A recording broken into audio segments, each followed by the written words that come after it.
everyone, this video is going to show you how to use A-star structures in your German GCSE. What you can see on the screen right now is the AQA criteria for the writing controlled assessment. This is one part, and this is the range of language part right here. So it says, wide variety of appropriate vocabulary and structures, more complex sentences are handled with confidence, and verb tenses are used successfully. Now, what do they actually mean by using appropriate vocabulary, and what do they mean by more complex structures? Because this is quite vague at the moment. Now, it also says verb tenses are used successfully.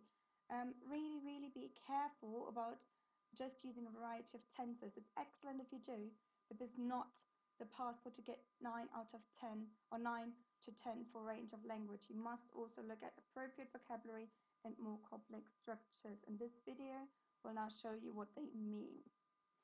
So what does AQA actually mean by appropriate vocabulary? Have a look. So they speak about idioms, they also speak about synonyms. Just to recap, idioms are expressions or phrases that are not meant to be taken literally. Synonyms are those words that have a similar or the same meaning. So over to you. You may want to stop the video right now. Try to match up the German with the English words. In a minute, I'm going to reveal the answers for you. Feel free to make some notes in your exercise books. If I see some evidence of you completing the task, I will award house points for you. So the answers you can see as follows right now. So you may want to compare if you have exactly the same or which ones you may have to amend. Another example could be this. So more complex or a wide range of vocabulary does also mean that you use synonyms. So that means that you use words that have the same or similar meaning. So this task is also designed for you, that you change the underlined words by replacing them with one of the words in the box right on the bottom here.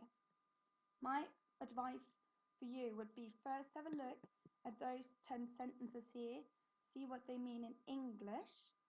Also try to find out what the words in the box mean, and then try to match them up. It would maybe be useful for you to also find a variety of synonyms throughout the next couple of weeks when we look at the different topics for your controlled assessments. So, as I just previously said, synonyms, try to find synonyms in a dictionary, make a list of them that you can revise from later on. Familiarize yourself with German idioms that you can use in your assessments. Feel free to show them to me. I'm more than happy to go through and tell you, or tell you if they are correct or not, how you could use them in your controlled assessments. Another aspect that we looked at previously was, what are more complex structures? What do they mean by more complex? And how do we actually use them accurately in our work? Because to get the top band, to get a 9 or 10 out of 10 for range of language, you must use them with confidence as well. So this is what AQA says. This is taken from the AQA website, which you can see on the bottom right here. They talk about successful use of complex sentences. Have a quick read through this. You may want to stop the video as well if you want to. But things they look at are subordinating conjunctions, so using a wide variety of connective and conjunctions, relative clause infinitive constructions, and a wide range of vocabulary. Now, we already looked at the wide range of vocabulary. Now we're going to look at subordinating conjunctions, relative clauses, and infinitive constructions. They may at the moment sound really complicated to you, and you may think, oh, we've never done this before, but you will find that is actually something you have previously met in lessons. This is also something that's taken from the AQA website. You may want to stop the video. This is something they also require you to do to get an A star. But now we're going to look at relative clauses. So what are actually relative clauses? So if you add two sentences together using a relative pronoun, these could be in English, which, who, where. If you link two sentences up with this, then they are called a relative clause. Now in English, it could maybe be an example like, I went into the new shopping center, which is amazing. Now in German, they look like this. So if you read through the first one, it says, ich bin zum neuen Einkaufszentrum gegangen, das unglaublich ist. So I went into the new shopping center, which is amazing. Mein kleinerer Bruder, der frech ist, hat meine Schokolade gestohlen. So my little brother, who is cheeky, stole my chocolate. Or number 3, ich bin nach London gegangen, wo ich das London Eye besichtigt habe. I went to London where I visited the London Eye. So how do we actually decide what kind of relative pronoun we have to use? How does that work? You may also find out that the verb is always at the end in a relative clause. So in the first sentence it's ist, in the second one gestohlen, and the third one is habe. If you do not have a verb at the end of the relative clause, there may have been something wrong in your word order, so double check that. So how do I choose the relative pronoun? So in German it's slightly different than in English, so which, that and who are translated as den, der, die and das. Now this is why I keep telling you the gender of nouns is really, really important. When you learn new vocabulary, you must also learn the gender of the nouns, because otherwise you struggle to make an accurate relative clause. So if you look at this table right here, if the noun is masculine, then you use der if it's the subject or if you're using the verb sein. Now this then means that it's in the nominative case that we use. And then you sometimes find that they use den for masculine as well. And this only happens when it's the direct object. So that's when the accusative case is used, but that's actually less common. For die, you use die. For das, you use das. For neuter, for plural, you use die. So for feminine, neuter, and plural, they don't change. The only time they may change is the masculine case. Where in German means wo, so this is how you decide to use this. You may want to stop the video and make some notes in your exercise book, because now we're going to look how to create sentences, a relative clause. So this is a example in English. So it says, my sister, who is 15 years old, plays the guitar. So these are 4 steps you need to take to make an accurate relative clause. So the first part is my sister plays the guitar. So how would we say that in German? We say, meine Schwester spielt Gitarre. Step 2, we need to look at the relative clause right here. So it says, she is 15 years old. So that will translate into, sie ist 15 Jahre alt. Step 3, have a look. It's sister. So sister in German is die Schwester, and it's feminine. So if you look at the previous table, it's die. So who will be translated as die. And now we have to put it all together. So the verb in the relative clause is ist, which has to go at the end. And although the relative clause is going in the middle of it, the original sentence keeps its order. So the sentence in German would be, meine Schwester, die 15 Jahre alt ist, spielt Gitarre. So my sister, who is 15 years old, plays the guitar. So now we're going to look at another example. I go to a youth club where you can chill out with friends. So again, step 1, I go to a youth club. That would translate into, ich gehe zu einem Jugendclub. Step 2, you can chill out with friends. Man kann sich mit Freunden entspannen. And step 3, have a look how to say where. Where is wo? And now we have to put this together. So kann is the verb, so that will go at the end of the sentence. So the whole sentence would be, ich gehe zu einem Jugendclub, wo man sich mit Freunden entspannen kann. Now another aspect that AQA mentions is that infinitive constructions should be used. Now when do we use infinitive constructions?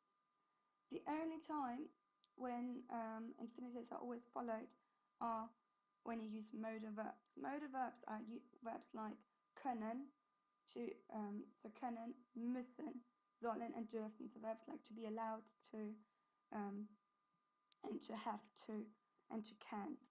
So this is modal verbs. That's when they're always followed, and they're always followed by an infinitive. So if you look at those examples here, it says, ich muss aufhören zu rauchen, so I must stop to smoke. Sie darf nicht Schokolade essen, she is not allowed to eat chocolate. Man soll oft Obst und Gemüse essen. You should often eat fruit and vegetables. So We've got the motor verb here, they're all in red.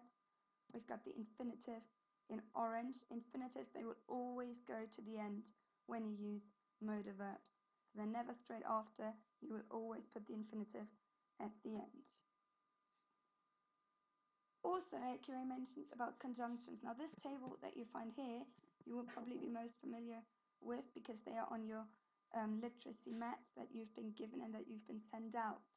So in German there are a variety of connectives. Now some of them they do change the word order and some of them don't. So do have a look at this table because it tells you exactly which ones change the word order and which ones don't. So have a look. So some of them, as I say, they send the verb to the end.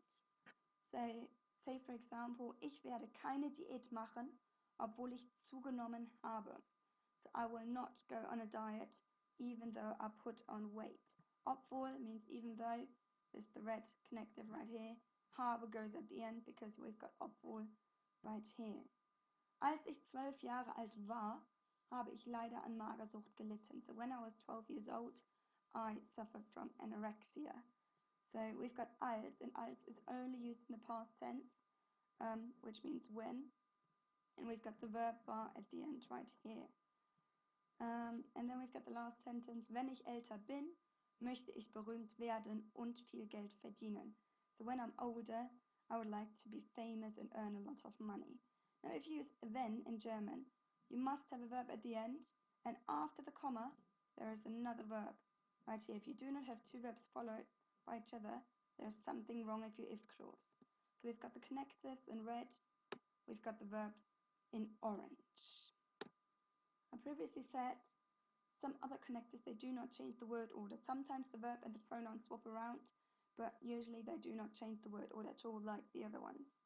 So, ich gehe 4-mal in der Woche ins Fitnessstudio, denn es macht sehr viel Spaß. So, 4 times a week I go to the gym because it is a lot of fun. Denn is the connective. You could easily just say, es macht sehr viel Spaß, it is a lot of fun. So the word order did not change right here. Jedoch finde ich es sehr wichtig, eine ausgewogene Ernährung zu haben. But I find it very important to have a balanced diet. So here is an example when you use jedoch that the verb and the pronoun they swap around. But the rest of the word order, it stays exactly the same. So if you use a connective at the start, most likely the verb and the pronoun they swap around. Now it's over to you. So have a look at those sentences right here, and then have a look at the connectors in the brackets, which ones will fit. You may again want to make some notes in your exercise book, and I will award house points if I see some evidence in your books.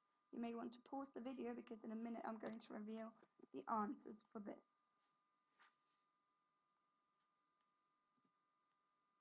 So here you can find the answers.